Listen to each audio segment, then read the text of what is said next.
coming at your face every night and every day. Bring it to me, Dusty.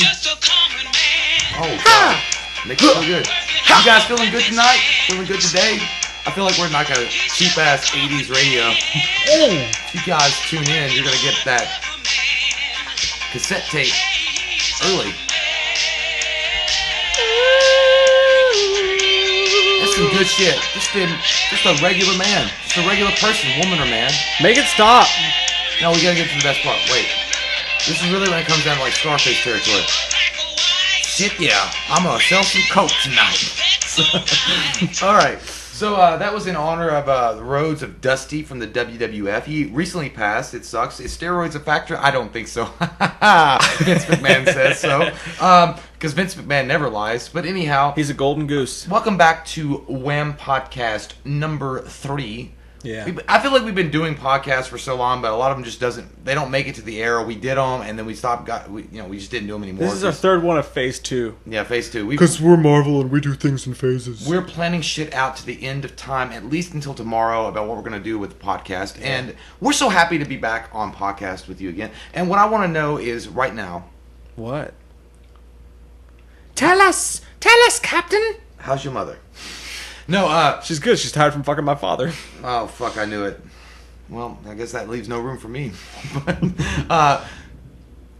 So, at the end of the segment, we're going to talk about what's been going on, generally life speaking, general Wham news or whatever. So, if you guys want to hear all that goes on, all the behind-the-scenes footage and news, stick around. Right now, we're going to talk about what we watched. What did we watch, Mike? There's a lot of things we watched out there. Yeah, we're going to talk about it. Yeah. No, yeah, that's we're going to start these shows off with, the shit that we watch. The shit that we didn't get a chance to do with, like, full-on reviews for or whatever. And the first thing that I want to talk about is something on Netflix. Mm-hmm. Now, Netflix, they fucked up. They fucked up. I sense a vagina rant coming. Not so much a rant. It's just that it's stupid on their part. Because when Netflix started, and they started with their original programming and with Daredevil and this stuff, like when a show would come out, it would be like a big deal, right? It would be like everybody would be talking about it. It would be viral as shit, and it would be a big deal. But now they're releasing so much shit coming at you, breakfast, morning, noon, and night. Breakfast Club? Just get in here and do it, Izzy. All the time. That some shows are getting overlooked, and there's a show out right now called The Keepers. Mm-hmm. I call them Keepers. You call them Keepers? The guy from Dodgeball. Is the name Keepers? I got a whole file of them. Call them Keepers. Cool beans. But no, it's called The Keepers, and it sounds like I'm not interested in it. You should be. I wanted to do a review of this on the YouTube, but I didn't have enough time to get you to watch it, so I'm only halfway through it too. But it's called The Keepers, and it's like if you like forensic files and like these, like making a murder, shit like that. I never seen that. You should though. That's another one of those things. I just have a life. You got to get on that, man. But yeah, no, it's called The Keepers, and it's about this nun that was murdered way back in the day in Baltimore. And there's this group of people who were like her students, her pupils, come together and now are still, even to this day, are trying to figure out who killed her. So a nun got murdered and they're still trying to figure it out? There's a lot more to it than that, Joe. Just covering it You up. got it. And first thing I'm going to tell you about The Keepers, guys, is you got to watch it. Trust me, watch the first 2 episodes. Don't give up after the first one. The first one's good, but the shit really gets the finger up your butt in episode 2. That's stinky. It gets dark, dude. Because in episode 2, you find out that there was these priests there, and it was like they had all these girls in this school. I think it was an all-girls school, and called like Keo or something like that. You don't want to. Are they like little kids? No, man. They're I was gonna say. well, you still don't want to. I mean, You're at the age where if they're in school at all, they're off limits to you. I don't know where you're going with this, but I'm scared and confused. Because 18... No, still too young for you. Really? Yeah, definitely. Maybe not legally, but... I don't think so. Yeah. I'm going to go with it. Yeah. Okay. Still too young. Let's do that. Too young. Okay. It's an all-girls school, and these priests were taking these girls, and they were finding the ones who had been sexually abused before in their past. I definitely don't want to go to this school. And they were sexually abusing them. And, dude, they get dark and twisted with this shit. Like, they describe it in detail what these fucking 2 asshole priests were doing to these kids, and then like it all ties into the murder, and then it turns out to be they were having cops in there doing shit to these kids. Damn. There's everyone's a suspect. Everyone's a suspect. It goes all the way up to the goddamn Supreme Court. I'll put the system on trial. So this kind of sounds like the Sleepers movie. Yeah, but real. Sleepers Keepers. But real. And without Kevin Bacon. Kevin Bacon. Maybe he's in it. I don't know. No, he could be in it. No. The weird thing about Kevin Bacon, he's done 2 times now. Sleepers, he did that weird pedophilia and then Woodsman. The Woodsman. It's a great movie, but he did that. Like, I could see him doing that. Like, he could be a part of this show. But it's a fucked up mix between that and like the murder of this nun. And dude, they go deep with shit. And every episode, by the end of it, I'm like, holy shit. You just unveiled another layer of this shit. Guys, it's the most underrated show on Netflix right now. I promise you. If you like making murder and you like shows like that and shit like this, true horror, whatever, watch this fucking show. You know what? The first thing I was going to say, by episode 2, I already know the end. It was Colonel Mustard in the study with a candlestick. Do you guys hate when people do that shit? Like when they like automatically, I already knew who it was. Episode 3, I already knew who it was. It's like, you're a fucking liar, and everything you say is tainted by the devil's fucking gooch. Yeah. Everything you say is a lie. You spoiling piece of shit. I hate people that do that. I can't watch murder mystery shows with people because they always, like, I knew it. Like, they'll look at you like, I already knew it. I hate people who talk during shows anyways. Yeah. You know? Like, shut the fuck up. So what's something you watched this week, you fucking asshole? No, I watched fucking Asshole Part 3. No. Fucking asshole man. Again. Let's see, I watched DREDD. Watching DREDD. The remake or the remake. I am the law. Not Judge Dredd. Judge Dredd it's got its own special corny place in my fart. But DREDD. You said fart instead of heart and I know. laugh. I did.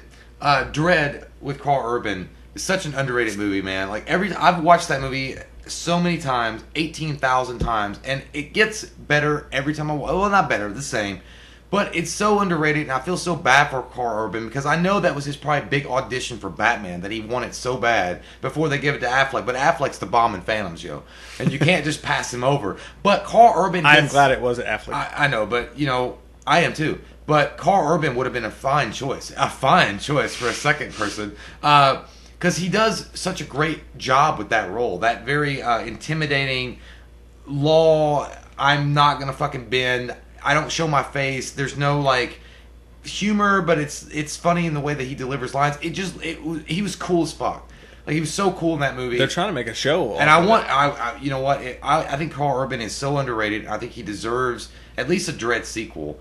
And if DREDD comes, if DREDD's not going to go sequel, make DREDD a Netflix series and cast him as a star in it. Yeah, because I would love to see. It should be a Netflix. Yeah, series. I could totally see it. I would love to see Carl Urban's performance as DREDD continue on in the future. So that's a great movie, and I hate that it just. I don't know what happened. That movie is the weirdest. Like, what happened? It's the trailers, dude. The trailers they released were shit bags. I know, but it's like. Fans loved it, but critics hated it. Did critics love it? Critics liked it and fan liked it, but nobody went to see the movie. So the studios the marketing was aren't bad. smart enough to be like, oh, we just needed to market it differently. They just said, we'll throw it into the darkness and make another Adam Sandler board game movie. So I don't know if you guys have ever seen it or not. If you guys get a chance to watch it, totally watch it. You might think of Judge Dredd, the Sylvester Stallone series, but it's so beyond fucking Judge Dredd. I want to watch it again now. It's fucking great, You've man. piqued my interest. Love it. I only watched it I watched it in theaters and I watched it once on like Blu-ray, but I haven't seen it since. I need to watch it again. It was a good movie. Judgment Rookie. The Flossed. I said the Flossed. The Flossed. Frost sometimes makes the blade stick. 6 months in the ISO tubes. Don't be here when I get back. Okay, and the other one I watched was Man of Steel. I'm just gonna go. I'm gonna throw them watch really that quick. any day. Man of Steel, Batman vs Superman, and Civil War. There is no way on earth, and I've seen, again, Man of Steel and Batman vs. I don't know how many times I've seen BVS or Man of Steel, like at least 100 times. I've seen Man of Steel a lot. Like, I don't understand. Like, I still, like, I'm gonna watch Man of Steel. I just don't understand the hate that movie fucking got. No. It's so good. It's so down to earth. It's so easily relatable to what Clark Kent's going through, and the way that they bring him to the 21st century. Amazing. And then you go into Batman vs Superman, and then you've got, I had problems with Lex Luthor. Like, I think Doomsday was introduced way too early. I think that there was Way too problems. CG'd. Yeah, and he's CG'd, and it's like they were trying to tie too many things together to kickstart something else. I think the Death of Superman should have been its own Justice League movie. Yeah. Like, it should have been its own thing. But nonetheless, I still think it's an amazingly shot movie, and it's well acted. And then we go to Civil War, and I went from Man of Steel, BVS, to Civil War. And I love Civil War. I think Civil War is great. I like Marvel, but when you watch Man of Steel and BVS, and then you get to Man of Steel, and then you get to Civil War, you're like, Where's the beans? You're like, did I get on the little Dumbo ride at Universal Studios? Because it just seems like at that point, It sounds harsh the way you say it, though. It does sound harsh. I don't mean it like that. I just mean that I know what you're maybe saying. you went on the Terminator ride at Universal Studios, and then all of a sudden they're like, let's go to the Back to the Future ride. Yeah. And that's be like Civil War. I mean, I'm not saying Civil War has got great acting in it, obviously, and it's shot well. You get Spider-Man, you get all this cool stuff. But again, Marvel was so pussy, and they didn't want to pull the trigger and kill somebody, and that makes me so fucking mad. Like, Rhodey drops from 100 fucking stories straight down, and he doesn't die. He just You has couldn't parallel. even kill Rhodey? I know. Dude, you say that, and I know what it sounds like to people. I'm in the same boat you are. I've felt this way about it. Like, I like Marvel for what Marvel does, and Marvel's fucking fantastic, and everybody loves Marvel. But DC doesn't get credit for having the balls to reach for the stars into the dark They never territories, and then they don't get credit for incorporating gods and demons and this whole heavy weight. And it's not so much Marvel. Doctor Strange was way too Disney. For me, way too Disney. And then Civil War, while it's a good movie, the tarmac scene, fucking Ant-Man and Spider-Man and all that shit, dude, it's like comic books come to life. It's amazing, right? Speaking of Doctor Strange, though, they did just release Doctor Strange on Netflix. Yeah. So if you haven't seen Doctor Strange, maybe you like kind of were hesitant about seeing it. I watched it again. Yeah, you know, I feel the haven't same. watched it on Netflix yet. I think I ordered it or something on demand, and I watched it again. It's I still feel the same way, man. yeah, it's nothing.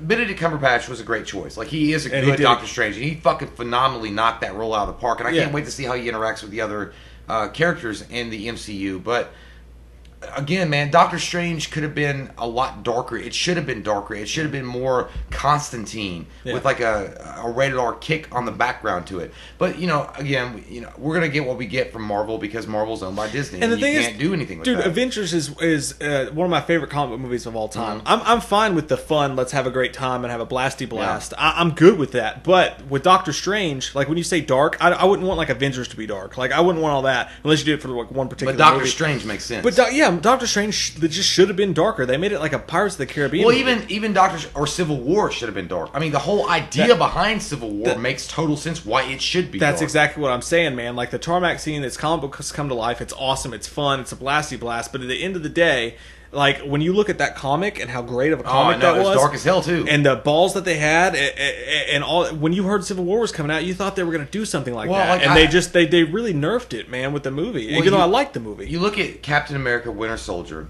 That was pretty dark. Amazing. It was an amazing movie, Yeah. and it had dark elements in it, right? And then you go to Civil War from Captain America: Winter Soldier, and it's just it's an Avenger. It basically is Avengers 3. Yeah. I mean, there's no umph to it. Like, I mean, and I don't mean it in like the way that maybe it sounds, but when you're watching it, it's fun. I had a great time watching it. It's a comic book come to life, and you're having a great time watching Spider-Man fight against Captain America and Iron Man and all that stuff. But then you're like, where's the payoff at this? Where's the real tragedy going to show? When's it going to show up? What's going to happen? And they cock tease the fuck out the entire movie. Yeah. And they never pull the trigger. But at least and I'm not saying I'm not comparing it in the way that you guys maybe think I am. But at least in DC, they're willing to do it. Yeah. Like I'm not 100% behind it. I thought it killed Jimmy Olsen. I Like he know was they nothing. killed Jimmy Olsen immediately, but I'm not saying I was 100% behind them doing the Superman death plot line so early on. I think that could have waited. But the fact that they were willing to take their marquee character and murder his ass in a spectacular way was at least saying something about DC. So, And I think that ties into, honestly, our feelings about Wonder Woman. As much as we both liked the movie, and we thought it was a really good movie, the middle portion of the movie where they try to do the fish out of water comedic ha-ha-ha setting, neither of us liked that, and we felt it should have been cut from the movie. Well, I wanna And make most sure- people disagree with us. yeah, I want to make sure that people understand that we're not totally talking about that you can't have lighthearted moments in your comic book movies. I mean, Right. we're not saying that we want everything to be fucking Spawn. I haven't changed my underwear in 3 days and I got taint marks all over it. We're not saying that. I feel like there was humor in BVS, dude. Yeah, there was. The right amount when the girl walks by and he's like bad habit, excuse me, or the interactions between him, or when Wonder Woman shows up, he's like, I thought she was with you. Like, I thought that was the correct level of Well, humor. even when Alfred was talking to him when he was flying, he's like, "What's been going on?" He's like, "Oh, where to start?" Yeah. I mean, just underplayed comedy that worked for that movie Yeah. and that setting, because you don't have to dummy it down to make it so like crystal, like glittery, funny. It comedy. didn't feel like a studio head was going, can you make this just a touch more And Marvel? it's funny to me is that Marvel is even relying on certain things like Guardians of the Galaxy to carry some of their movies through. Thor Ragnarok Like, I liked Thor 1. I thought Thor 1 was amazing. I thought Thor Underrated. was great. Yeah, underrated as fuck. It Yeah. was fantasy. It had its own style. It had its own flavor. And then Thor 2 came out and it sucked balls. I mean, it didn't suck balls, Yeah. but it was bad. It was wasn't- too dark It was, and yeah, boring. it just wasn't good. But then Guardians of the Galaxy comes out and it does a whole fucking revolutionary thing.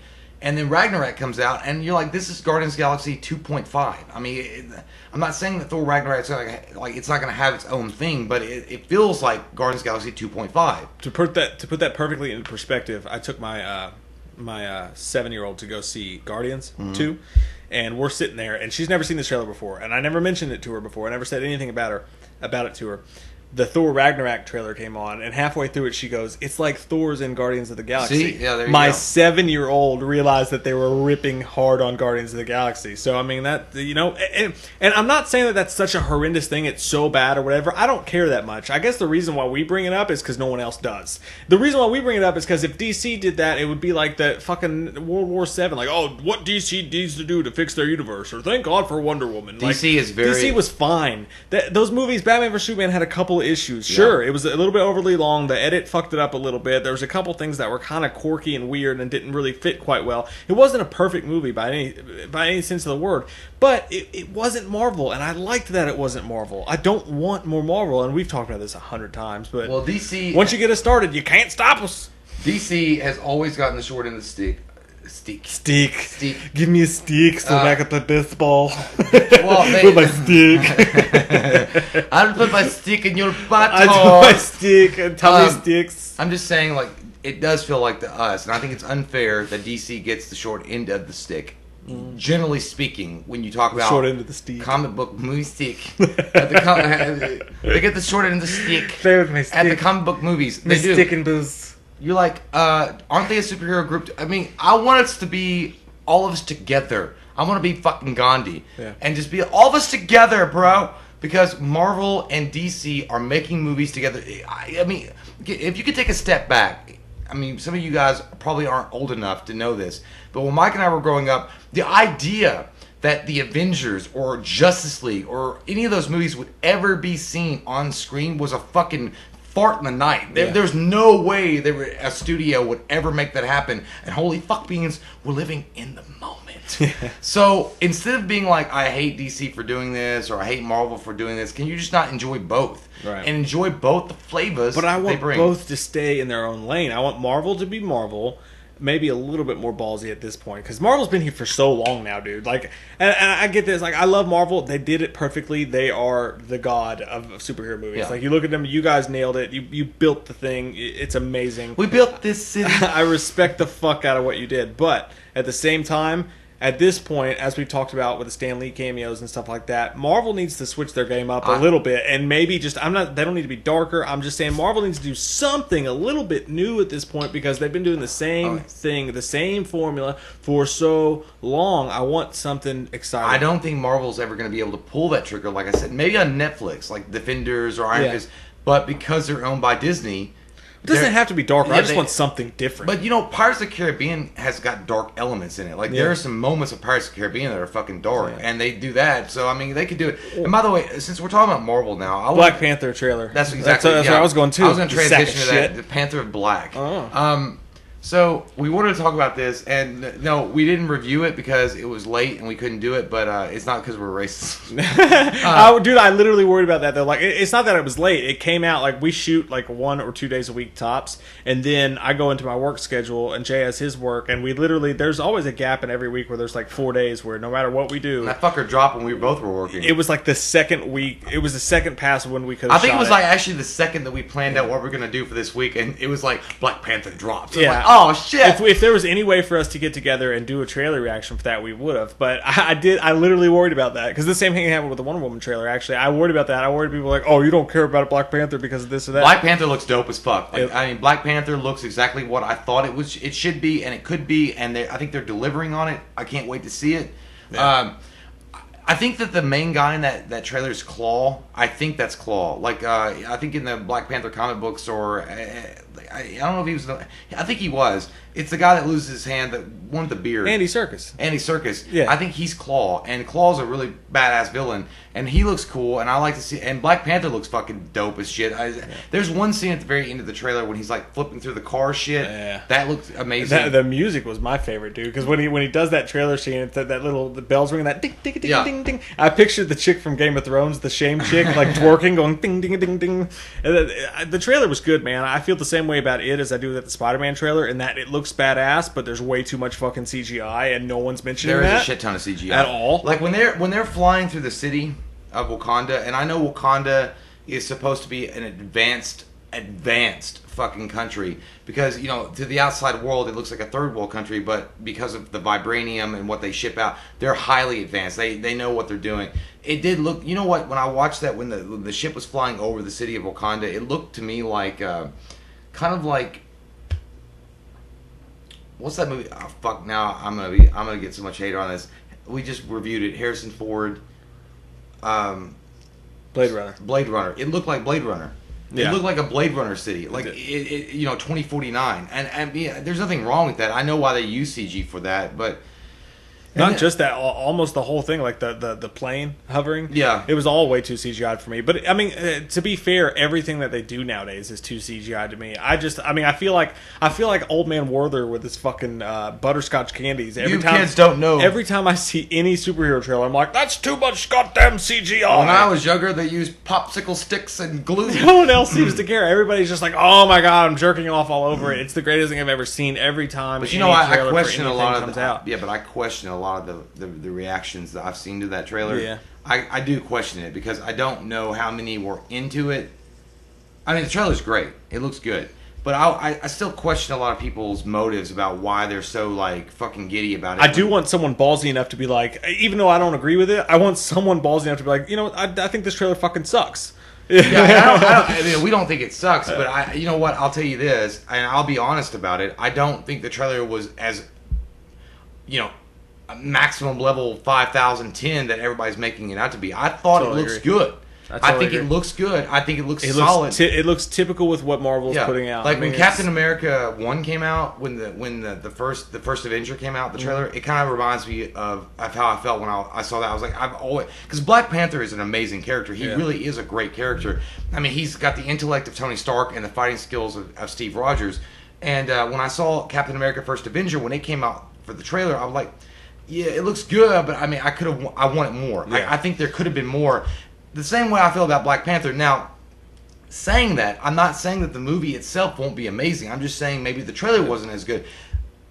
Also, I'm saying that I'll give the trailer a high score, but at the same time, I don't know if it's like the greatest thing. Because again, it goes back to these reactors and how they fucking react, and they're acting like it's like some kind of second coming of Christ. No, it's not. It's got a lot of the same problems that a lot of superhero movies these days do have, and that's the thing, man. Like, first off, I'm as excited for a Black Panther movie as I am for anything because it's such a cool fucking character. Yeah, he's an awesome character. It's a cool ass character, and the trailer didn't do anything to make me go, "Oh, I'm less interested" or anything like that. No. But at the same time, could it have been better? Yeah. Yeah, it could have been better. It could have been. I hate to do this because I know what people are going to say, but it could have been darker. But you know what? That comes. It could have back, been darker. That comes back to, we can't. A lot of people won't say what they want to say because everybody's wearing a fucking dress and having a tea party for themselves. Take your fucking dress off and stop being hurt vagina. It feels way too fucking Highlander and CGI and otherworldly. Well, I want a little bit of fucking grounding to these movies, man. I want it to feel a little. You're talking about Black Panther.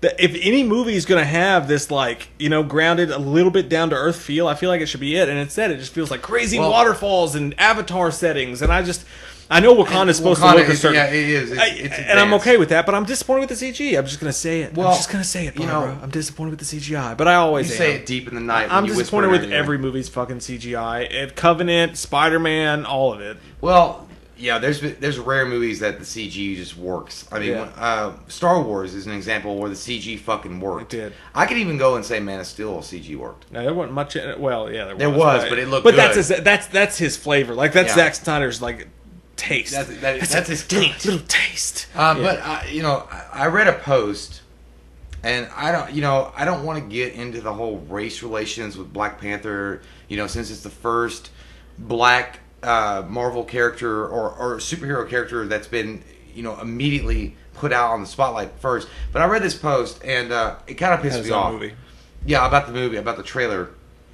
And it was a black guy, and he was like, well, I wonder if a lot of white people will go see this because the main protagonist is black, and a lot of the characters are black, and there's very little white people in the movie. Who cares? And I was like, and he was like, well, we've all been conditioned to accept white people and as the majority in movies, and that white people all are superheroes, or there's very few black people in the movie, and we all like these movies and go see them. So I wonder how many white people will go see this movie and actually give it a good score. I'm like, first off, you're setting yourself up to be an asshole right now, because you're saying that if you go and see this movie, if you fucking think it sucks, if you say it sucks and you're white or brown or yellow or whatever the color you may be, they're going to say, well, you're racist against black people being superheroes. That's fucking bullshit. You shouldn't say that. Same thing if you didn't like Ghostbusters, you hate women. Yeah, exactly. I was like, maybe just say, I can't wait to see this superhero movie. I don't care what the color is. Black Panther's an awesome character, and I wonder how many people are going to go see it. You made it about race. Right. You made it immediately about race. I totally agree with you, dude. And I think that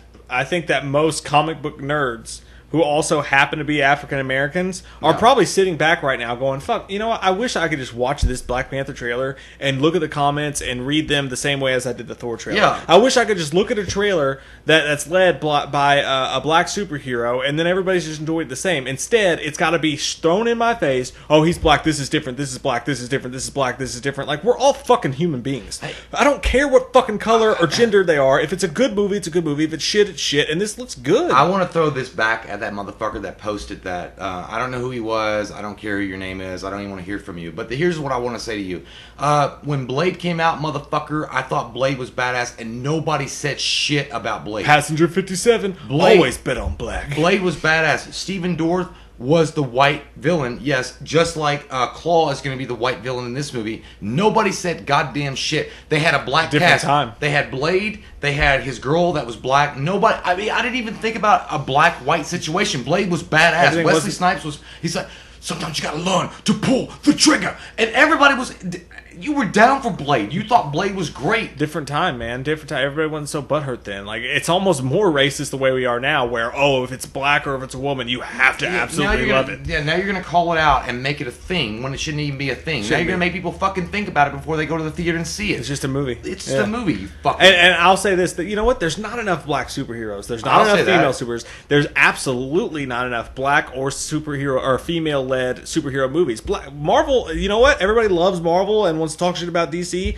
It's true. Black Widow should have had a fucking movie, man. A long time ago. She should have had a movie way before Wonder Woman ever came out. And then you got these channels now, they're saying, Marvel tactically dropped their Black Panther trailer during the Wonder Woman rush so that they could show people that they're also doing this. It's like, if you guys are using race or gender to make a point or to make marketing, isn't that more racist than anything? I don't think it was. I hope it wasn't because they were trying to showcase their black African American lead versus the first lead woman role to kind of counteract DC. You know what the truth is, dude? And it makes me fucking sick. It's like, are we running a political fucking science fair? What's more sickening than anything is if you watch these if you watch these people, like these news companies, what they do is they go, despite how they actually feel about it, they just feel like, because it's fucking annoying, dude. If any superhero thing drops, like Black Panther, 7 things you missed in the Black Panther trailer, 7 things you don't know about Black Panther, 7 weapons Black Panther uses, cool. Black Panther socks are green. Tell me, did Black you see Panther, a vagina? Why didn't this happen? Like, it's like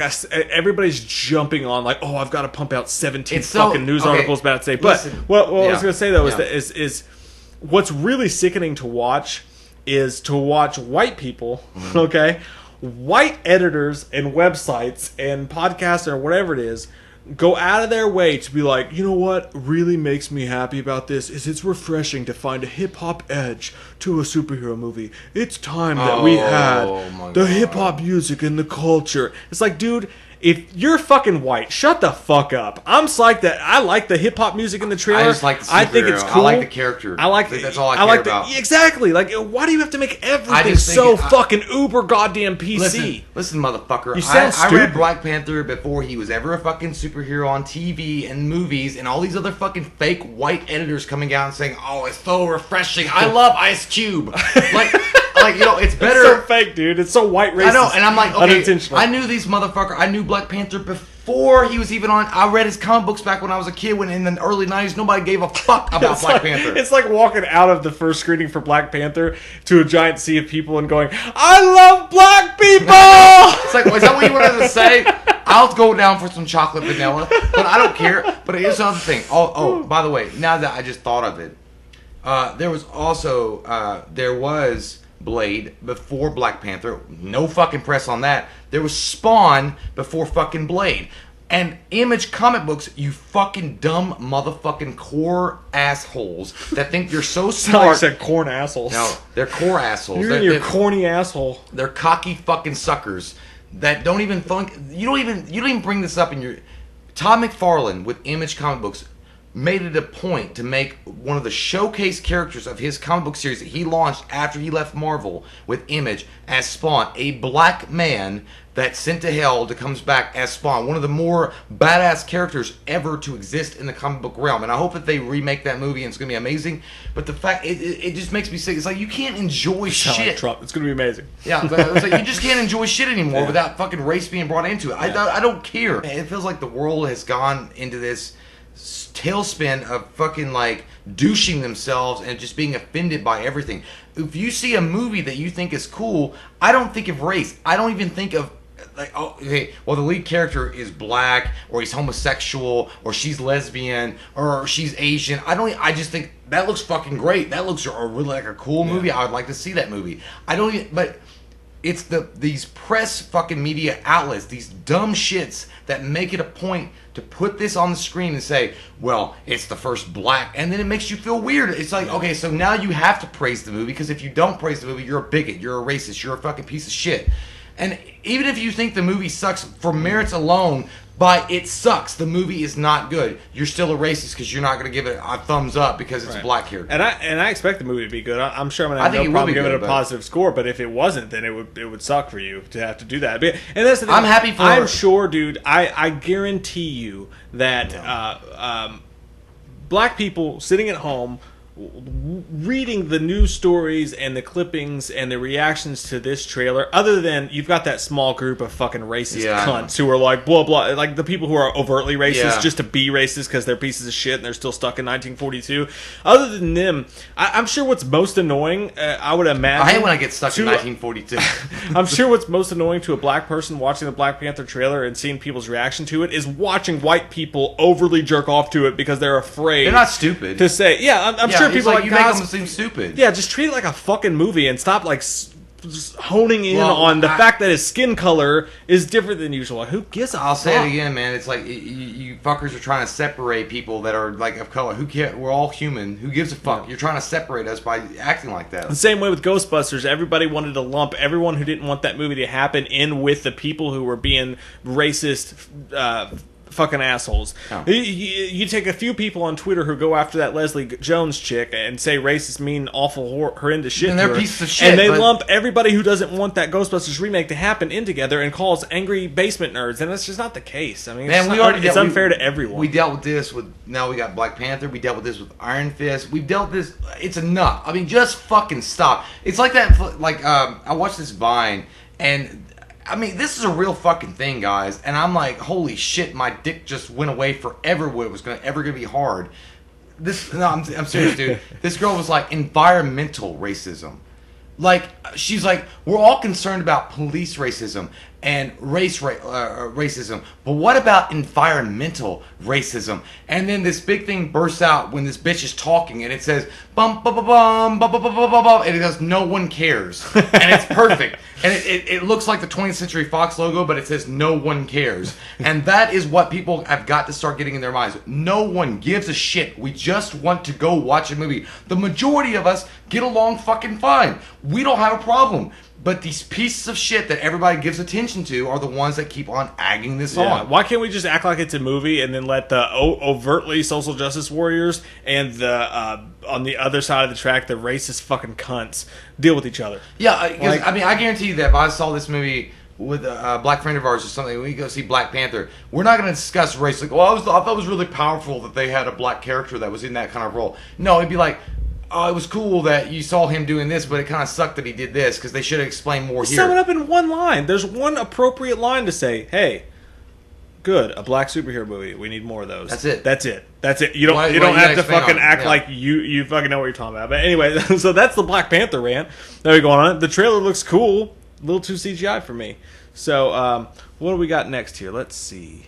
It's something that I watch because I'm more important. Fuck you, Jay! Well, you missed... Fuck you! You missed one movie, bitch, that I wasn't even down... Well, go ahead. Talk about it. Well, I don't want to now. I just want to know. I thought we were taking turns. Go ahead. It could be like both of ours. We'll just stay at my house. Okay, what's yours? Now? Something Don't else. call your mom. Something else I watched was Thief, the movie Thief with James Caan in it. I watched Thief, which was, I swear to God, man, it's crazy. It's James Caan, and it's basically the 80s version of Ryan Gosling in Drive, starring James Caan. Which I've been really into some mob shit, dude. I've been really into this Letterboxd D thing. Have you heard of this? No. It's fucking, dude. It's great. It's fucking great for nerds like me and you. I don't believe it. It's true. It's online. You go to letterboxd.com and you make your profile. And what you do is you take movies that you watch and you rate them and you put what you watch. You can make your own lists. You can do all this shit, dude. Sounds a lot of work. It's so much fun though. You can kill so much nerd time doing this. And so I made all these lists. And I was looking at mob movies and I was like, what mob movies have I seen? Which ones haven't I seen? And I found this movie Thief, which is sort of a mob movie, sort of a heist movie, but it's James Caan. What does he steal? He played. We're still in the Declaration of Independence. It's on the back of the map. Sonny in Godfather. Oh, I love that guy, James Caan. Yeah, and dude, it's basically him as Ryan Gosling in Drive. It's a good movie, man. It's really, really weird and broken. Like the editing is really strange. Those are the best. But dude, it's so good. Like he's a thief, obviously, and he breaks into bank vaults and shit like that, and basically he gets involved in the mob, and he's a real badass type dude. He gets involved in the mob because they kill somebody who was supposed to bring him money, but then he agrees to work with them. I just don't know who gave the rights to tell my story. You wish. But now he agrees to work with the mob because he wants to get out of it. Like he wants to make one big score. So this is from the 80s? Yeah, it's from the 80s. He wants to make one big score and then walk away. And then obviously the mob turns on him and it's one man against the mob and this crazy dude. It's such a cool fucking movie. Like you would love it. Like you should watch it. I wonder, like it just seemed, because it was in the 80s, I never even heard of this movie before. Was it like low key when it came out? It was sort of low key. I've seen the cover for it 100 times. It's just called Thief and it's James Caan. They made a Criterion. When you say Blu-ray Thief, though, I'm just thinking of like Xbox 360, like that fucking cover of Thief. No, this is way cooler, man. You should totally check it out. And it's really fucking good for people who are into heist/mob type. Just the old school, like, badass feel. Yeah. Like, the first guy who rips him off, like, he goes in, like, holds a gun to his head. He's like, I'm the one guy you don't want to fuck with. Like, it's just a badass movie, man. I also watched a movie called Blowout. Ooh. Yeah. I've done that many a time in the fucking bedroom. It's about Taco Bell. But no, it's called Blowout. It's got John Travolta in it. That'd be something you say to your girl, like, I'm going to blow out, bro. That's where you scream at the end, blow out! And then the Surfing USA music kicks in. I was going to say, ba, ba, ba, ba, ba, break. But it's about, this is a cool movie too, man. At the beginning of it, John Travolta is a sound man for like B movies, like B horror movies and shit, like old school like Halloween ripoffs and shit.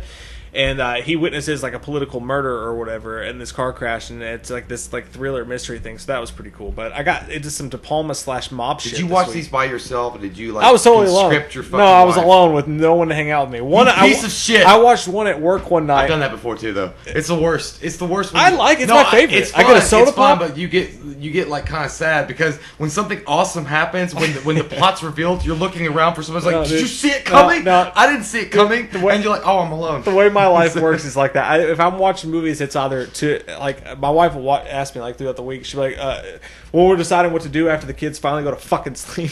Go to sleep, children. I'm like, what do you want to do? She'll be like, I don't know. What do you have to watch this week? Like, what do you have to watch? Like, like what Stephen King movie? Like or whatever. a job, yeah. Yeah, and she'll usually watch part of them. But It's not a job. It's an adventure. Just so you know. But this, I was like, I didn't have anything to watch. I was just, it's dude, sometimes you have to do that though. Like you have to like to separate yourself and find your own movie center. You have to be like, I did it all the time when I was married. But it sucks to watch something like not with marriage, but with the channel. Our marriage. Well, you have to watch something. Don't go too deep. That you know that you're not going to review. Like I just want to enjoy it for me. I'm I know. talking about. Like, that I have happens to all do the it. time to me too. Like I've done that before. Like I'll watch something and I keep it from you. Yeah. Like, I'll watch something I think is really cool, and I know that if I told You'll never tell me? Yeah, exactly. There's so much I could know about. I know, but I could watch something. I could watch a few things and be like, I've just really had a good time watching it. And if I tell Mike, and it's going to be like, well, let's review it for the channel. And then it's going to be like ruined. I do that. No, because then I got to fucking like go back and watch it again and like make notes. And like at the moment, you just want to be a moviegoer. You just want to like absorb it. I do that, dude. I get pissed because like I'll watch something. I'm like, well, I want it to be for nothing. I know. I'll be like, Jay, you need to fucking watch this. I've done that before. And you're probably like, I'm trying to take a shit. I know. Well, I've done that before, but there are a few things that I want to keep secret to myself in the secret garden. Like if you get the key and you find a way. That's what the podcast is good for. That's why I know. That's why. Yeah, but that's also because it's not because I don't want to share that with you guys and review it, but it's also because we have limited time to do things. Yeah. And like if I watch 2 or 3 or 4 or 5 movies in a week. And it's something that you've never seen, and I've never seen it, and I'm like, okay, we'll watch all these movies, and we've got all this other stuff that you guys are requesting. It's hard to fit that shit in. And they start to tie together. Yeah, so it's like, at that point, you're like, well, fuck, I just want to watch a movie where it's just me and my friend. But yeah, sometimes I do watch movies, and I just want to watch a fucking movie for fucking myself. Yeah. And, it's funny because I'm envious of you, though, that you get that option with your wife, because I had an ex-slut. And all she wanted to watch was like pearly black cum in her mouth, and I couldn't watch that with her. I couldn't go on that adventure. But I will say, like, it's cool though that you're married still, and you guys have a good relationship because you guys can pick out. You could be like when you run into the movies, like Dane Cook's like, what are you gonna watch next? And just like go through the Netflix things. Or, okay, I'll watch this or I'll watch that. I sit at home with a bag of fucking Ruffles potato chips with some ranch dip and be like, well, that looks pretty good. I'll watch that. Or if I have a girlfriend at the time, be like, do you want to watch that? Or and then she'll be like, I've never seen Neverending Story. I'm like, well, I guess we're watching that. Well, then. see, that's the thing though. Like, that's the double sided. That's cool though. That's cool when that happens though, because I remember when I dated, like, it was like it was the coolest thing to start dating a chick who hasn't seen like fucking The Dark Knight. But you can't reference shit all the time. You can, whatever. That pisses me off. Like that's half my material. Sure, but it was cool though to be like. Whenever I figure out, like, to say if I'm out with my wife somewhere and we're like looking at movies and I'm like, have you ever seen, for reference, Thief or whatever, and if there's a cool movie that pops up at this point, we've been together for 10+ years, and she hasn't seen it, I get so fucking psyched. I'm like, yes, there's nothing like showing a lady lover. A movie that's so badass. Like, I remember showing girls Fight Club when I dated and sexy. stuff like that. I'm like, Sexy. you don't even know how fucking badass this is. And I'm kind of like the main character in like 7 different ways. Well, here's the thing though. When you get to show them the first time, it's always incredible. Fun. It's like fucking for the first time. You're like, oh, yes, it feels nice. Do you like it? You better say you fucking do, because I just wasted my time watching it again. And they're like, it was good. I'm like, it was better than good. What are you talking about? But then you get mad. You get fucking offended. It didn't change your fucking life? Yeah, I mean, you get offended. Like, I just showed my girlfriend, like, I just showed her Ghostbusters. She'd never seen Ghostbusters, ever. Ever. How do you go through life?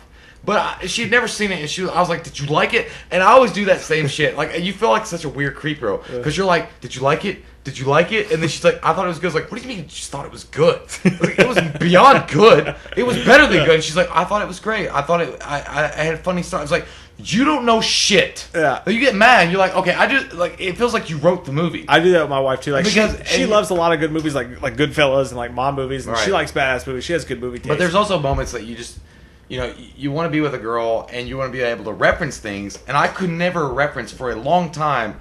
You think your son is safe from me? I will fight him. I couldn't do that until she saw Man of Steel, and now she gets it. She understands. And that's sad, pathetic life that you have to reference movies to be relevant. But I live it. I know. But that's why I don't talk to people at work. That's what I'm saying. I don't know anyone I'm at envious because the fact that you get to do that when you come home at night, you can just go through Netflix and find something that you've never seen. I do, but at the same time, and I'm lucky, don't get me wrong, I'm blessed. I'm very happy about my life. Peace be with you. And with you. Macaroni and cheese. But no, I am very lucky with that. But there's caveats to that, because like there's certain movies that like once you've been with someone for 10+ years, like her and I have, it just turns into fights. Yeah. Like, okay, big deal, we like the same movies, but then you go like Copland. We were the other night. I made some. This goes into what we did this week, so I'll just go on into it. All right. We don't barely. Did you watch anything else? No, you did. Yeah, I know. I'm skipping ahead for a second. Oh, okay. All right, let's just fucking go with it. Just The Langoliers will get us.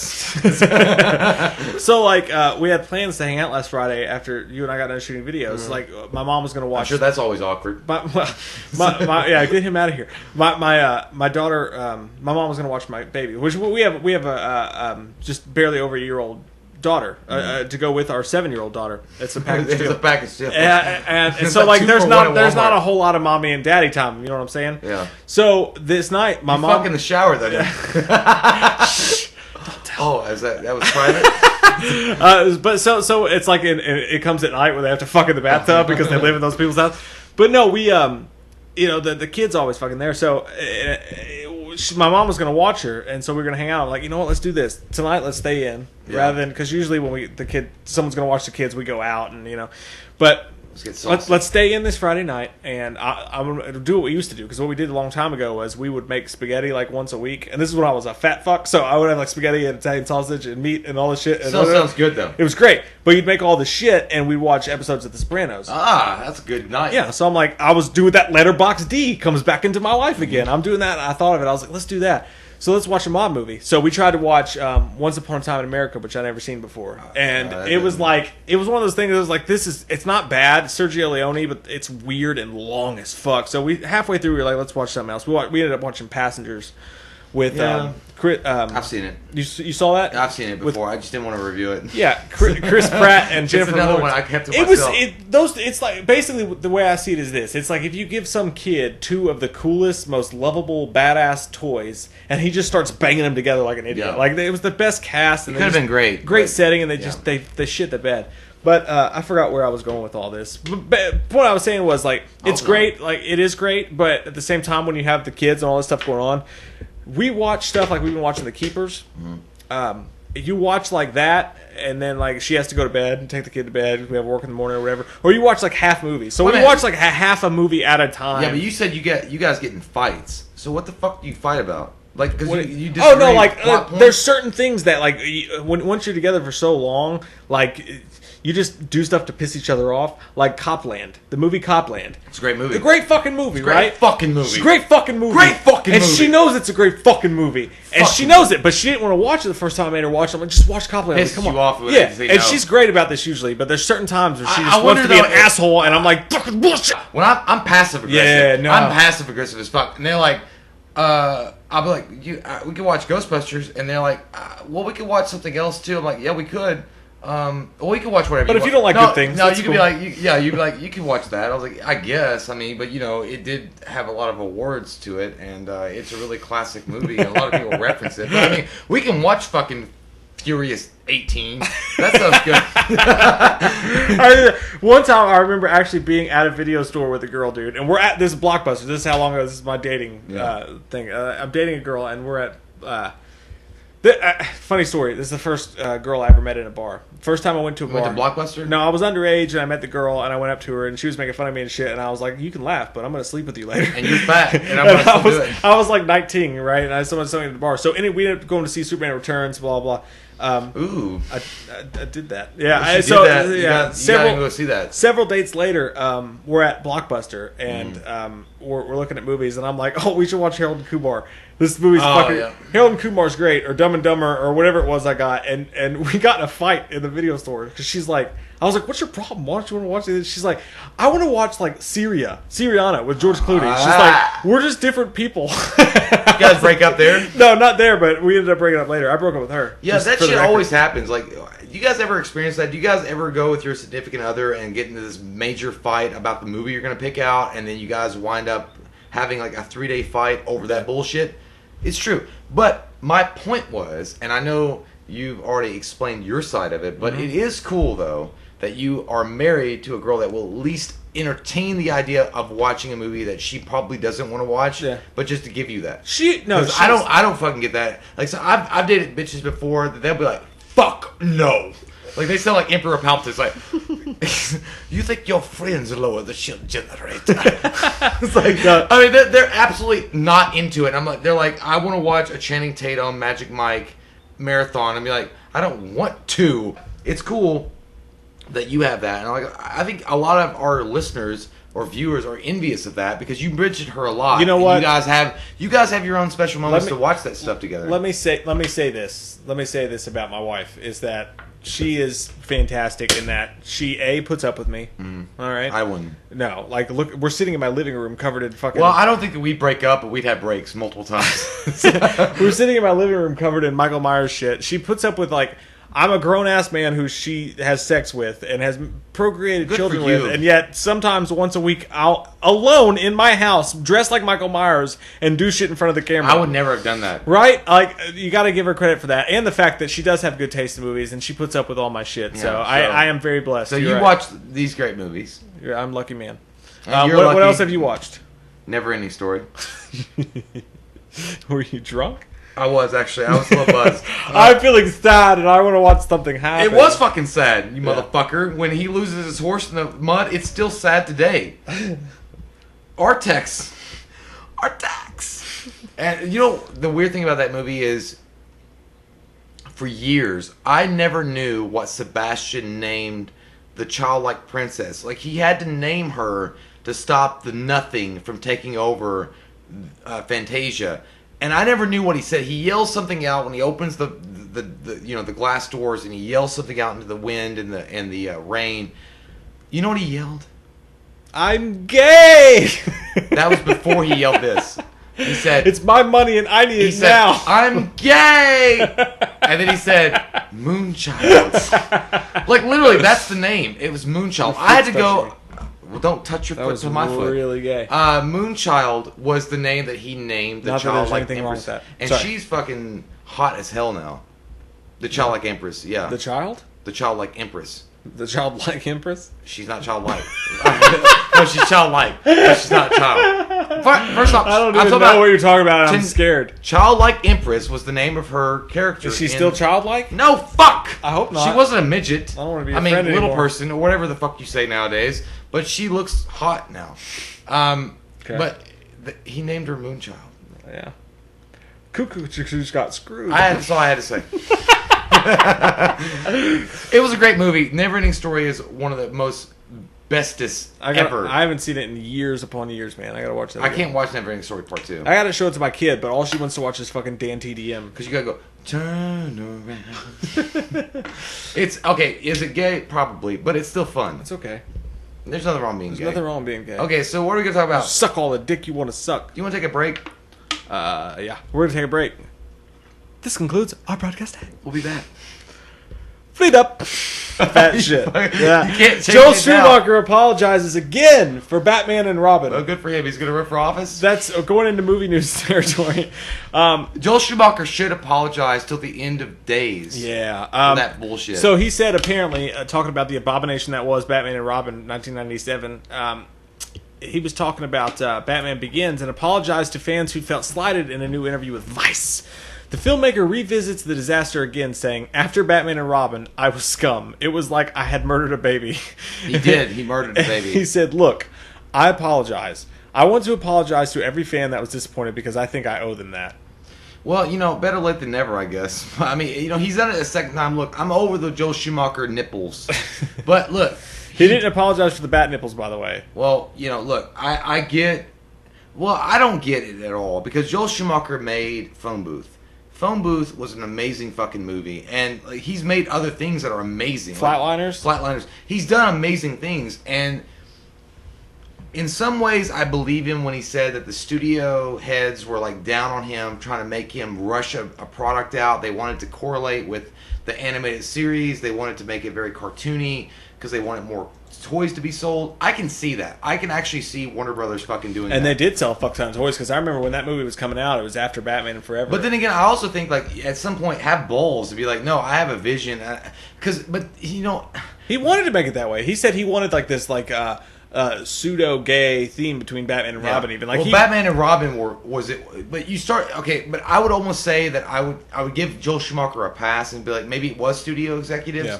But when it started in Batman Forever, it started there. You could already tell that it was going down that weird path of fucking selling toys, nipples, cod pieces, Do you want to fuck Robin later on? I'm Batman, you know you do. Chicks love the car.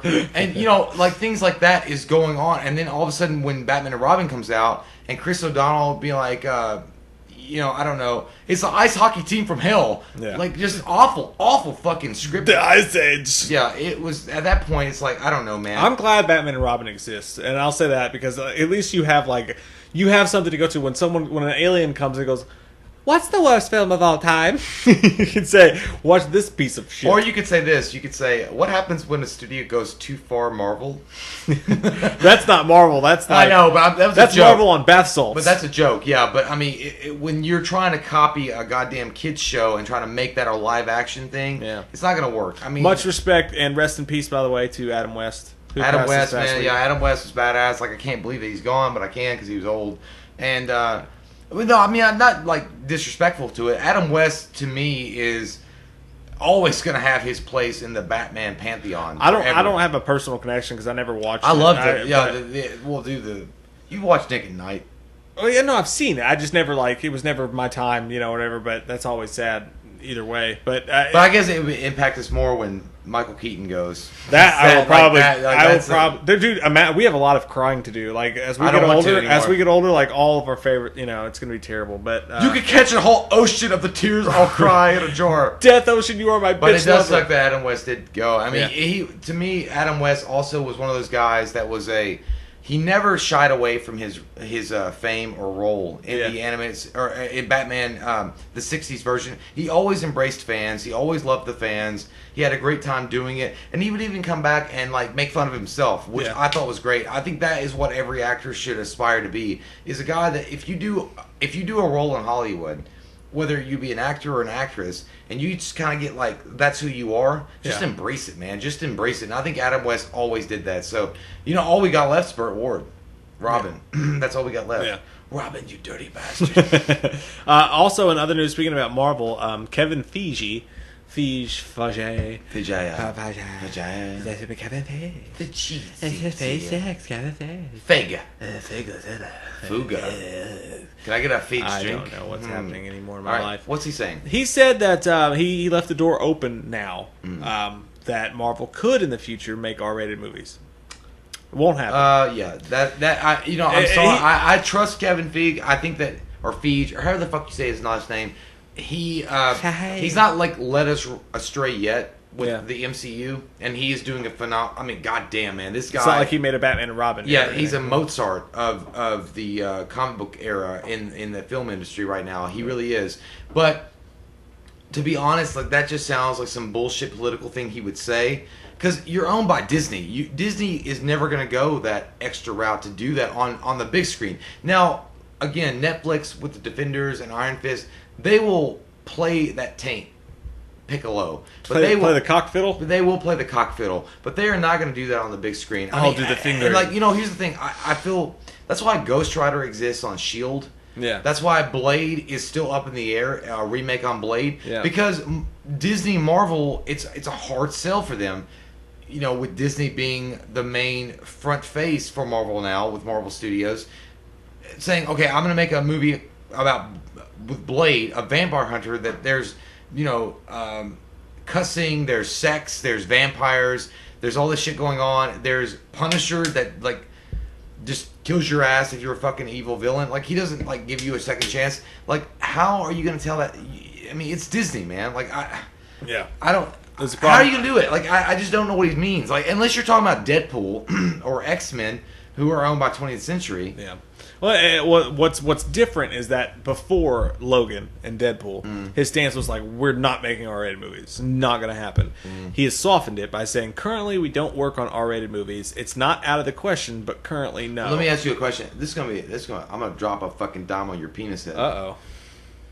Would Stay you away say, from my Would nuts. you say yes? And I would say yes. I think everybody would say yes to the dress.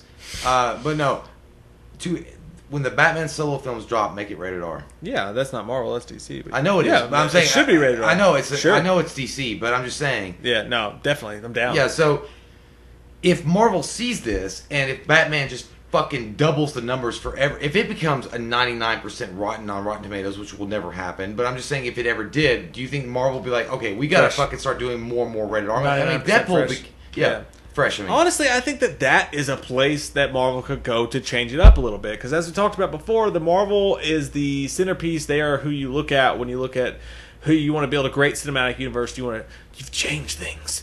When you want to really get some great shit going, like they are the god of it. I mean, they did it first and they did it the best. But at this point, with superhero fatigue, with everything superhero movies about people's cousins and TV shows about people's grandkids, and cousins. Like you don't even have, like, it's just a fucking just constant swath of it. And if you're in the movie news business, you're in the media, you have to act like you're fucking obsessed with the new X-Men show that's not really about the X-Men. It's like, the way that it's built right now, it's built for a bubble to pop, and the bubble's gonna pop, and people are going to get sick of superhero movies, and nobody believes me about this, but I maintain it. Superhero fatigue is fucking real. And I think that if, I think they won't do it because of Disney, but I think that Marvel would be smart. It would be amazing to see them take this new phase, era, whatever, and actually be a little bit more risque, a little bit more adult.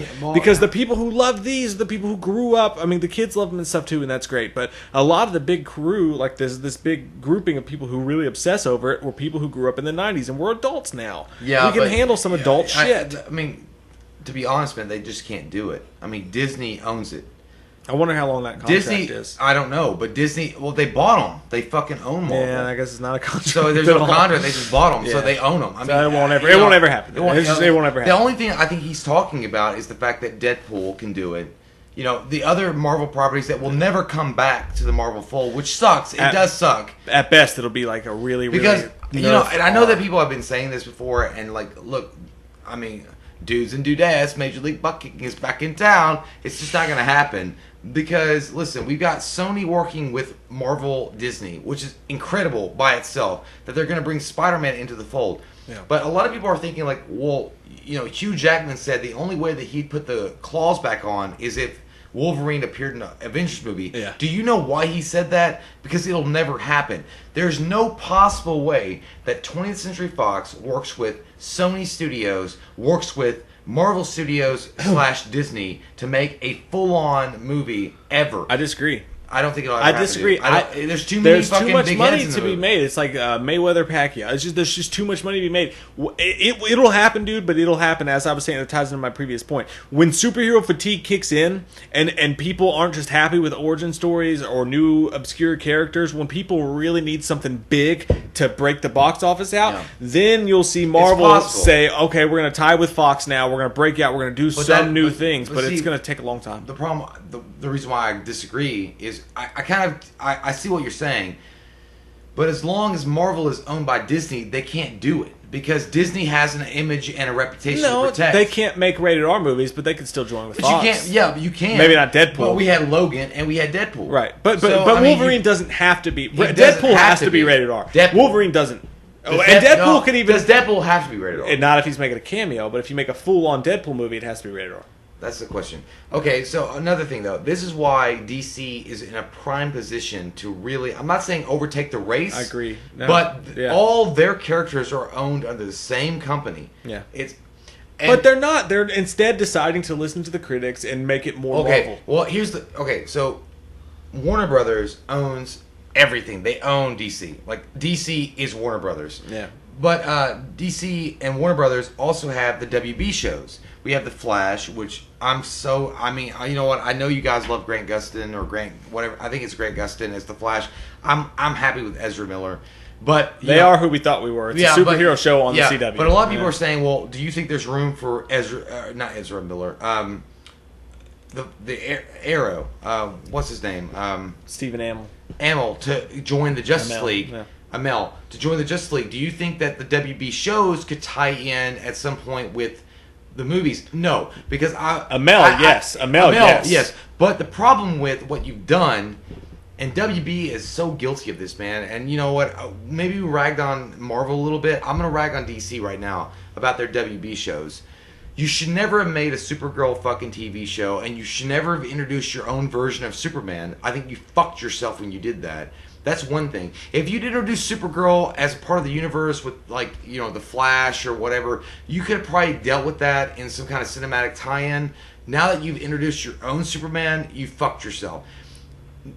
And it makes me so fucking crazy, man, because it's like, if one guy, if a Kevin Feige kind of guy was in charge of Warner Brothers DC films, you imagine all the cool shit you could do, because you have all the characters. You have access to every character in the roster of DC, all of them. And I think that DC has an opportunity. I think they have a really unique and rare opportunity in some way to overtake Marvel, because they can make borderline rated R movies with like darker tones. They could almost take the way that they stylize their animated series and make it into the cinematic universe. And it's so, I don't know. They could, man. It's just there's a whole lot of stuff that could happen, and will it happen, won't it? But at the end of the day, I think that in the current format, you won't see Marvel do rated R, and you won't see DC put their TV characters in the movies. And DC can't really open the door for a Stephen Amell, even though he'd be great as a Green Arrow. Because then they'd have to open the door to DC's Legends of Tomorrow. Then they'd have to open the door to Grant Gustin. Yeah, but if you did that though, all I had to do is be like that Stephen Amell Green Arrow was an alternate unit. I mean, you could explain it away why he's like the Green Arrow. Yeah. Do you think Stephen Amell though could exist in the same universe as Ezra Miller, Ben Affleck, Gal Gadot, the guy that's playing Cyborg? Do you think he could exist in that movie? Not Cyborg. What you mean? In the Justice League movie. Do you think that they could introduce Stephen Amell as the Green Arrow and have him brought into like Justice League 2 or something? Yeah, no, I think he'd be great. I think he'd be a great. I think screen? He is the one example that would work. See, I think that what they're saying is a lot of people are thinking like he's not a silver screen kind of guy. He's TV only. No, I think for a lot of roles, maybe Stephen Amell. As much as I like him, but I think his Arrow would be great. I will say that I think that the Defenders will show up in Infinity War Part 2. They say that they won't. I will go against everything. It's too much money. Yeah, so too much money. I'd like to see Marvel do rated R movies when it matters. Like, maybe Captain America doesn't need to be rated R, but if you're going to do Blade, if you're going to do something like that, it should be rated R. So I don't know. Yeah. I'd like to see Peter Quill be able to say fuck every once in a while. That'd be nice. That'd be sexy. But then again, Guardians of the Galaxy will never be rated R. I mean, that's all right. That's fine. I'm fine it doesn't. That. Yeah, a lot of Marvel stuff doesn't need to be rated R. But you cannot do a Blade or a Ghost Rider movie without being rated R. And they're going to lose those characters. I mean, not lose those characters, but they're going to miss out on what could be great properties. Yeah, they put Ghost Rider and S.H.I.E.L.D. I'm saying it now, dude. Wait until superhero fatigue really kicks in here in 10 years or whatever it's going to be. They will start to give us the shit you never thought we'd see. I hope so. They will. So, moving on. Dirty Sanchez in our face.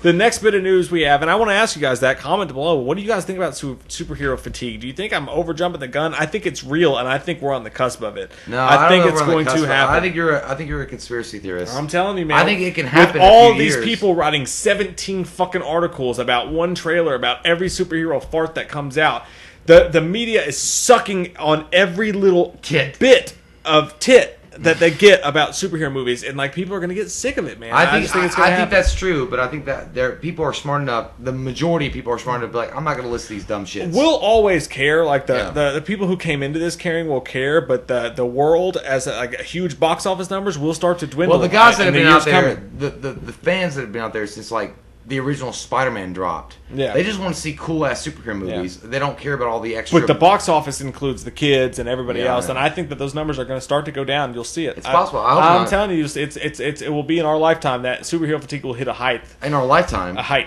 yeah. But not like next year. Well, in the next 10 years, I think that's going to start to happen. So, moving on. Jean Claude Van Damme, one of our favorite people on the face of the fucking earth. I don't want to fight you. Okay, you say.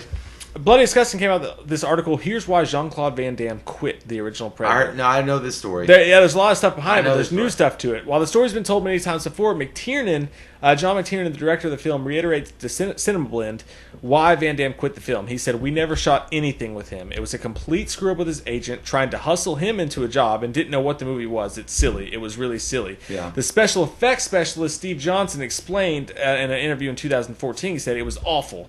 It was ahead of its time, but let's put it this way: the head did suck. So what eventually happened was, and here's the special effects guy talking about it. He says, Van Damme was just off the boat from Brussels. The muscles from Brussels. He thought he was going to show his martial arts abilities to the world. He thought this was actually the real look of the monster in the movie, and he said, I hate this. I hate this. I hate it. I look like a superhero. He was so angry, and we've all seen the video of the red awful. pajamas. I know, it's terrible. Johnson, Under the red hood. Johnson explained that the suit was actually a cloaking device. That made him even angrier because he thought he could do his martial arts. He thought he could fight Arnold Schwarzenegger. Impossible. Absolutely impossible. So Van Damme, that comes out, actually thought that he was going to be like characterized villain in the movie that was going to go arm to arm. Imagine how badass that in a different movie. Van Damme versus Schwarzenegger. Oh my great. fucking god! Well, the thing about Van Damme is I can't fault Van Damme for being like pissed off about his that. agent fucked. Like you're getting over to the States to do like what you think is going to be your big showcase movie to fight Arnold Schwarzenegger on the big screen and like get your name out there, Jean Claude Van Damme or whatever, and he's like, I've got an under the red hood mask. Like, I'm a wobbly tobbly. I'm a Teletubby. A mascot. I'm a Teletubby. Yeah. What the fuck?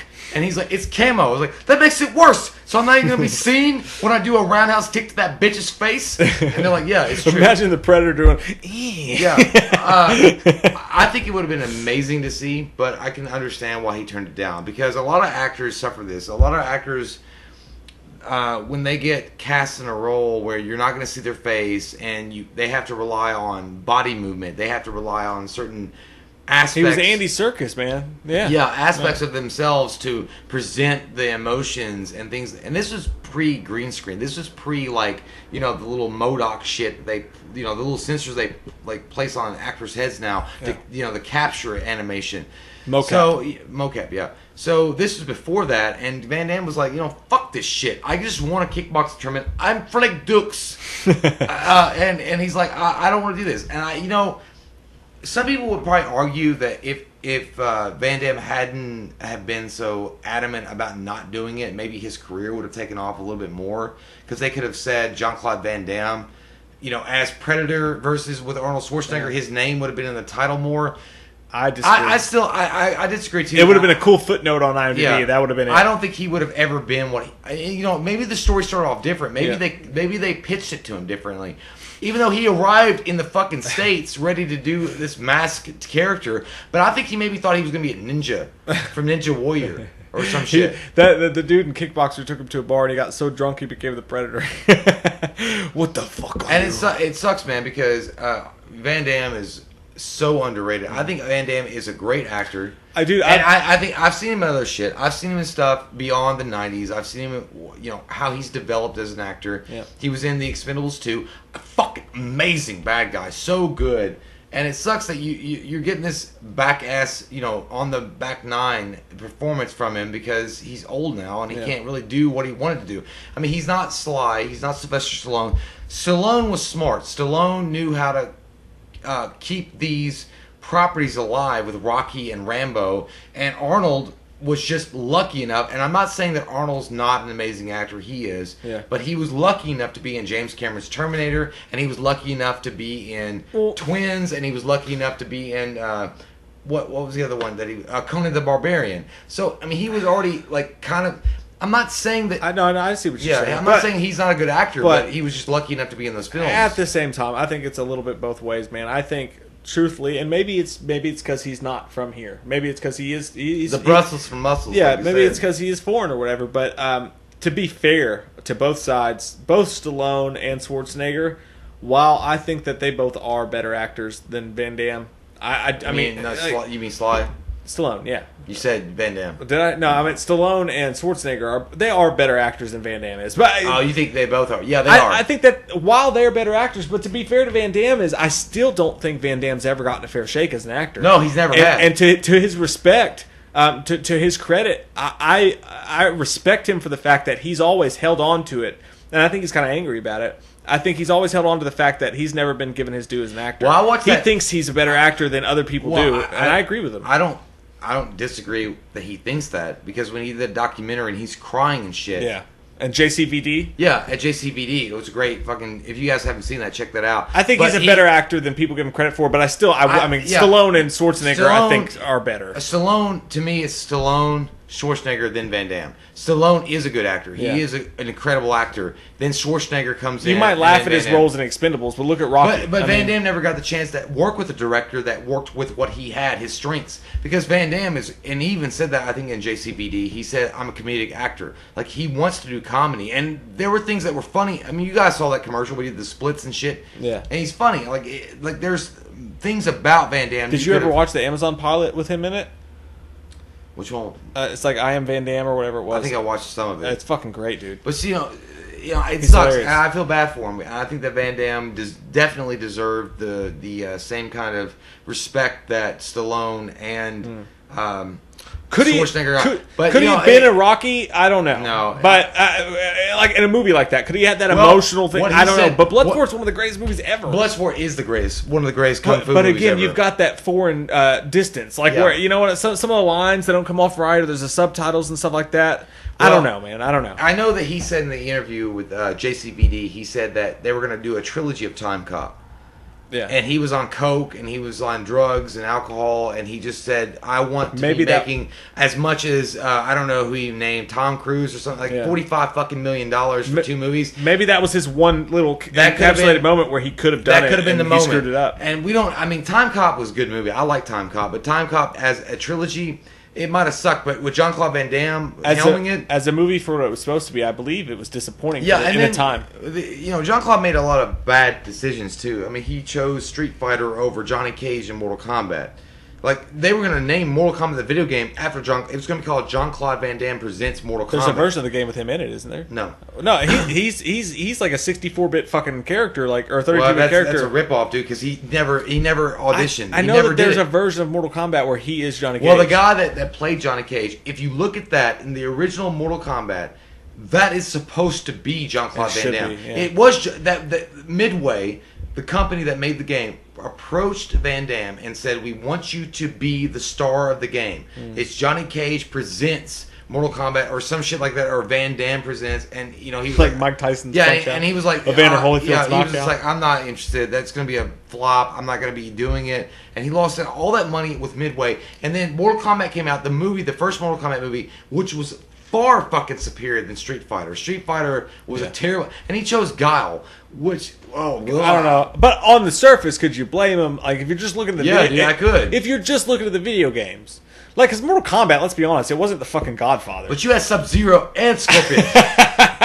But I mean, Street Fighter and Mortal Kombat, you had they were equal. But you had before the movies, they were equal. You maybe did, but you had a secret character called Reptile.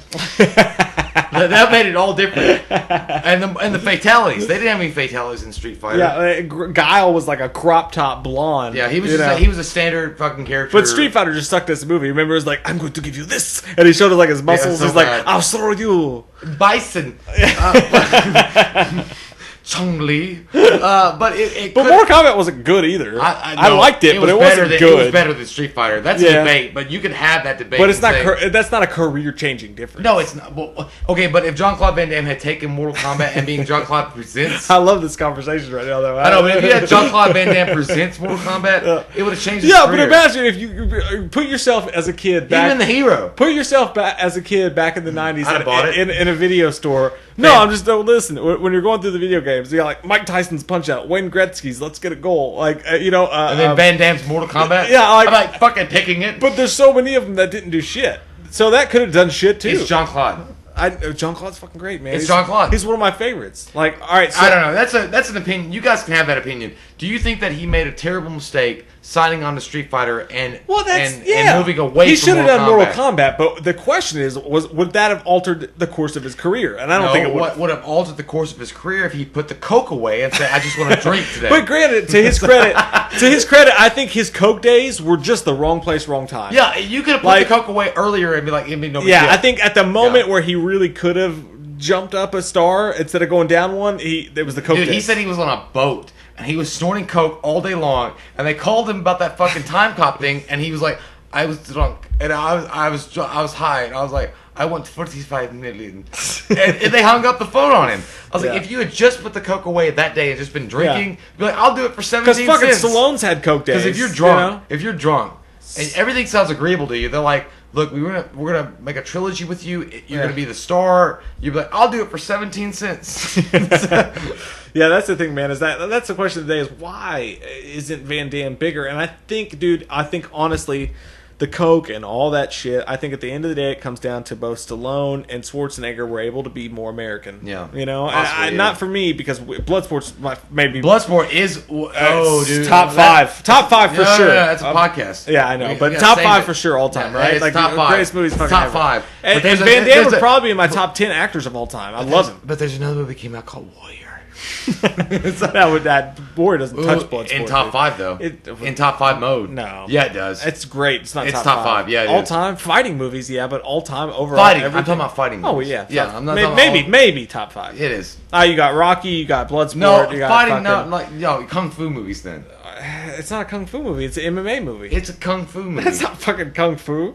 They fucking kung fu. I don't know. Shit. We'll talk about that. So we'll talk about that another time. All right. The last bit of movie news that we have for the day is I have not read this story yet. I'm reading this as we speak with you guys. I saw this the other day. The Friday the 13th rights battle heats up. Yeah, this is from Bloody Disgusting. Let's see what the fuck it is. It says it's all about perspective, and a judge is free to wield a machete as he wishes. He doesn't do that in America. In accordance with the law, explains the Hollywood Reporter. With that, the rights to Friday the 13th and Jason Voorhees are in the midst of a legal battle which could end ugly for fans of the character and the franchise. We don't want God this. damn it, more we don't fucking want bad news. We're getting butt-fucked again. The article at THR breaks down the filings and what each side is alleging, which is based around the idea of work for hire and where the concept for the film and the character were created. Victor Miller, the original film scriptwriter, claims he was not employed when he wrote the movie and thus is looking to terminate a grant of rights and reclaim ownership. In the 1970s, the U.S. Congress amended copyright law to allow this, and Miller is looking to do just that. While the full implications aren't explained, the website theorizes that Friday the 13th Horror Story, the franchise, is ripped apart. In the United States, new films in canon are made, but without the Jason character. What? Outside the country, other Friday the 13th sequels come, these with Jason, but are banned domestically. Huh? You can't do... What the fuck is going on? If that sounds odd, it's all possible thanks to the 1976 Copyright Act, and what happens soon is a Connecticut federal court. Click the aforementioned links for the legal mumbo jumbo. Okay, so so basically what they're saying is this fucking guy that wrote the film back in the day is saying that you can use my shit. No, actually he's saying you can't use my shit. No, he said. Well, I remember this. This is the whole thing. Like, the company that he worked for has held the rights and they've traded it and they've gone back and forth or whatever. But this guy says that he wasn't employed by them. So when he wrote the movie, they say that they hired him to do so. He says that they didn't. So therefore the rights are his. Which means if the rights go back to him, it may be over. Well, that's the 1976 copyright, right? Right. So if the rights go... in 1976, it doesn't matter anymore. If the rights go back to this guy who's just a dude, right? Just a dude. Just a dude. Yeah. I'm just a dude playing a dude fucking up Friday the 13th. Well, fuck him. Then we may never ever see another Friday the 13th film. What they said was you can make a Friday the 13th movie without Jason. And how the fuck can Who the fuck wants that? I never. Yeah. So even though I'm sure that was an idea that the directors had making a Friday Halloween had the same thing. They were going to make Halloween as a Tales from the Crypt kind of thing where you're going to tell a different story, and Friday the 13th probably was going to be the same way. But you cannot do that anymore. Halloween is synonymous with Michael Myers. Yeah. Friday the 13th is synonymous with Jason. This guy's a douche. This guy makes a good point. Well, I mean, you can't blame him. I mean, if he is in the if he's in the right, wouldn't you want the rights? I mean, I would want the rights. I would say this. I would say I'd be like, give me $10 million. I'd say, and I'll go away. I'd say, give me royalties. Yeah. Yeah, that's what he should. Percentage. But I mean, maybe he doesn't give a fuck about the fans. He's a bitch. Then. Maybe he's a fucking joker and he just wants to watch the world burn. This guy on the comments of Bloody Disgusting. You don't want no beef. You don't want beef. You don't want no beef. This guy on the comments of Bloody Disgusting has a good point. Ralph Calvo says it was the same when New Line began making Friday the 13th movies.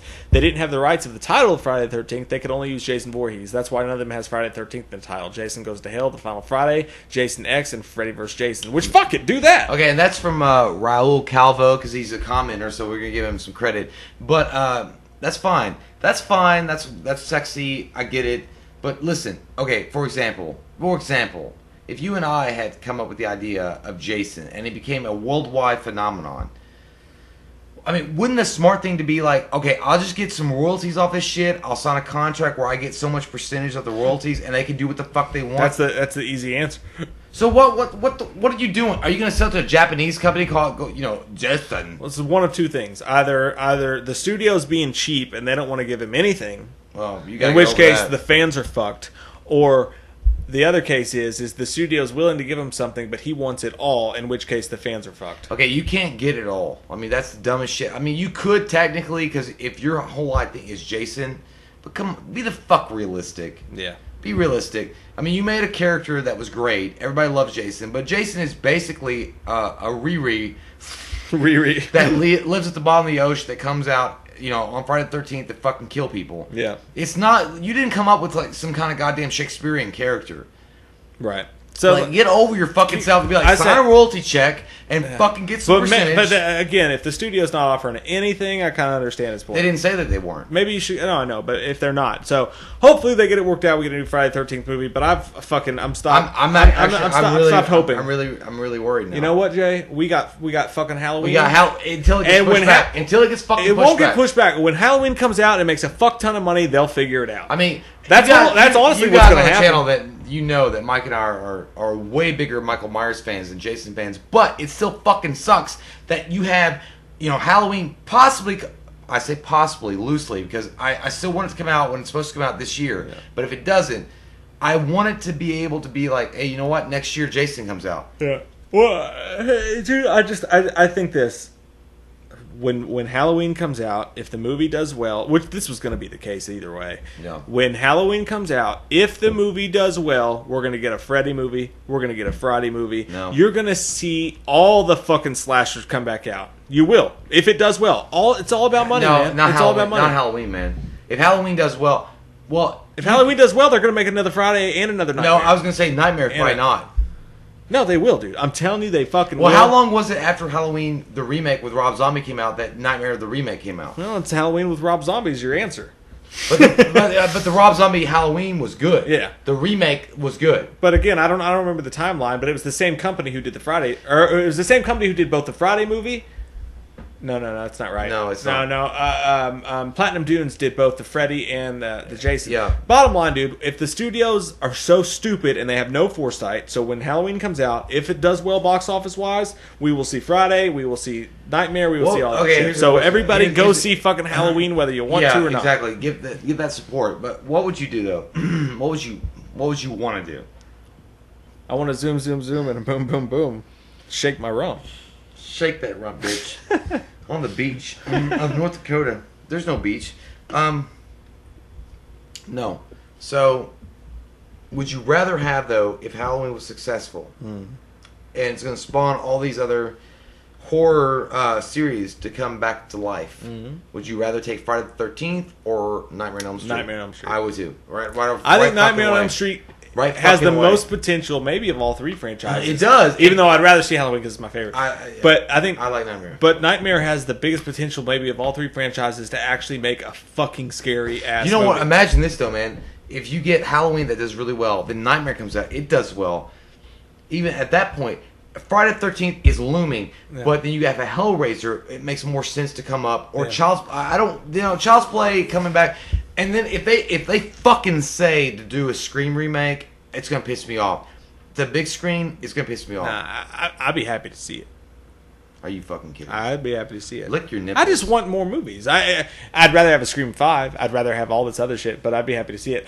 At the end of the day, here's the thing, man, is that if it makes money, they're going to do more. And here's the thing, with Universal coming out and falling flat on their face with The Mummy, even though it's doing well, overseas. Universal's trying to build their own movie universe. Yeah. Why the fuck? That's not? What I'm saying. Why do it with the fucking way more recent? You can go back. Yeah, we all get it. Mummy, Dracula, Frankenstein, The Creature from the Black Lagoon, they're all classic horror monsters. We all get that. But what about us? What about us, dude? Like, what about our classic movie monsters that we grew up with in the 80s and the late 70s? That'd be Jason, Michael Myers, Freddy Krueger, Child's Play. Like, can we not get a movie that all coming together? Like, can they not see how hyped the world is for it? Dude, imagine this. Just imagine in your fucking brain, dude. Michael Myers, Jason Voorhees, Freddy Krueger, and maybe throw in like Chucky in one fucking movie Right. together. I Well, maybe don't not want Chucky. I'll Chucky in throw that Chucky shit. out. But throw the big three. The big three. It's like the Justice League. Fucking Ash in there. Yeah, if Pinhead. Ash versus like Freddy Yeah. versus Jason versus like, But that opens up another question. It's like this committee's been so caught up with what Superman could do. what can he not do? What should he do? That's the question. Like, should that happen? I Would don't- that really be good? No, I didn't say it would be good, but it would be cool to have maybe them all sharing the same universe. Maybe I think not mentioning. I think Or mentioning it a I little say bit. tease it for like 10, 20 years. Like, have a couple Easter eggs. Have them owned by the Yeah. same company. Have a couple Like, tiny if tie-ins. Loomis- if Don't Loomis- have Nick fucking Fury showing up No. at the end. If Loomis was talking about Myers, if it was a remake, and he was like he reminds him of the Crystal Lake Killer. That's all you'd have to say. What if you got John Carpenter to be your Christopher Nolan, to be your Zack Snyder? That'd be great. Or to be your Kevin Feige, and to really tie everything together, But and it to comes restart it all It with the comes whole back- universe. It comes back to how sick we are, though, because that's our superhero films. Like, Yeah. there's no hero there. Yeah, if done well, it could be the greatest thing of all time. But life serves to tell you that it would probably ruin everything. So I don't know if it's a good thing or not. That's a whole. That's a whole that's- podcast. yeah, it is a that's a whole video too. That'd be a good video. That'd be a good video. I think. I'm excited. No, I'm not excited about it. This news story sucks. No, it does. This news. I'm sorry. But I gave up hope a long time ago. I'm so. sorry that we. I'm gave like you the this. drunk guy in the announcer's booth in Major League. Like, Yeah, you're and the- it's in the bag, Marty. You're the drunk guy. Like, my wife had an abortion. I'm like, oh, okay. So we were all having a good time, and that serious shit got dropped on our heads. I did not want to bring that news story, the last bit that we had to bring to you, but you know what? Sometimes life happens, and Yeah.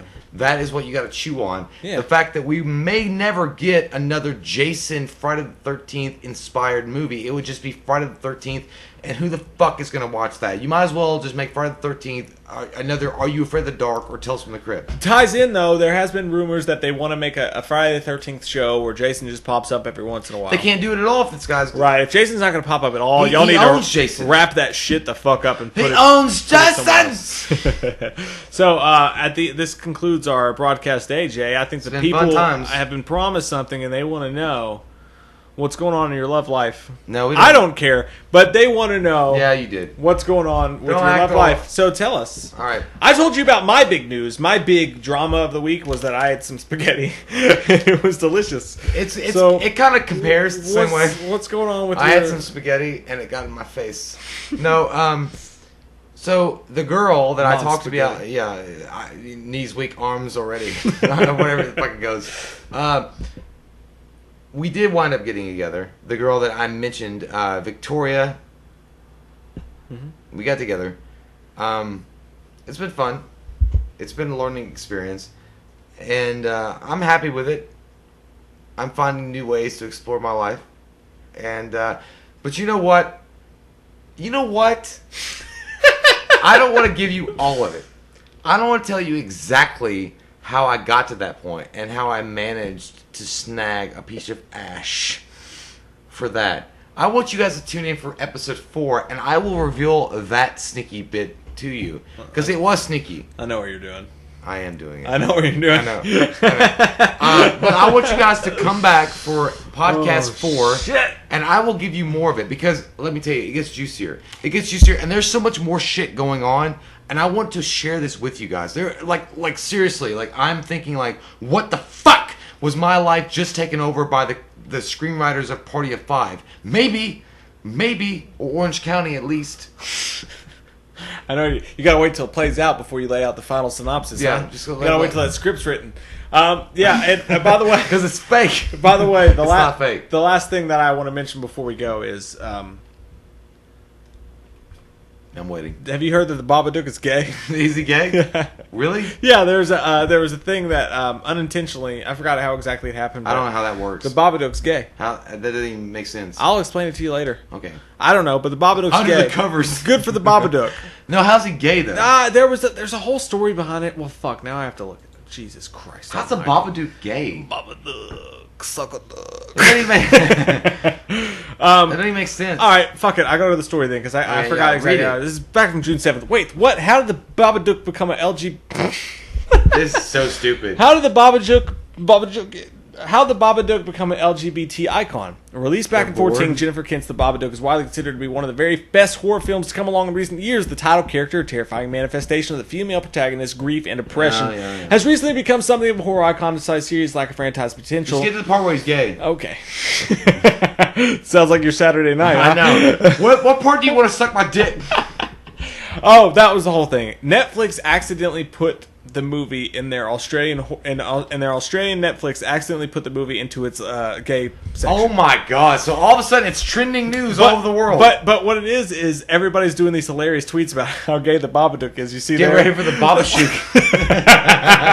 everybody's like, the Babadook's gay. So it's not really gay. But they looked deeper into it, and they were like, here's the thing: the themes of the Babadook match with a gay person who's been in the closet. That's ridiculous. Like, they went really deep with it. That's and said that, like, well, indeed, he did come out of the closet.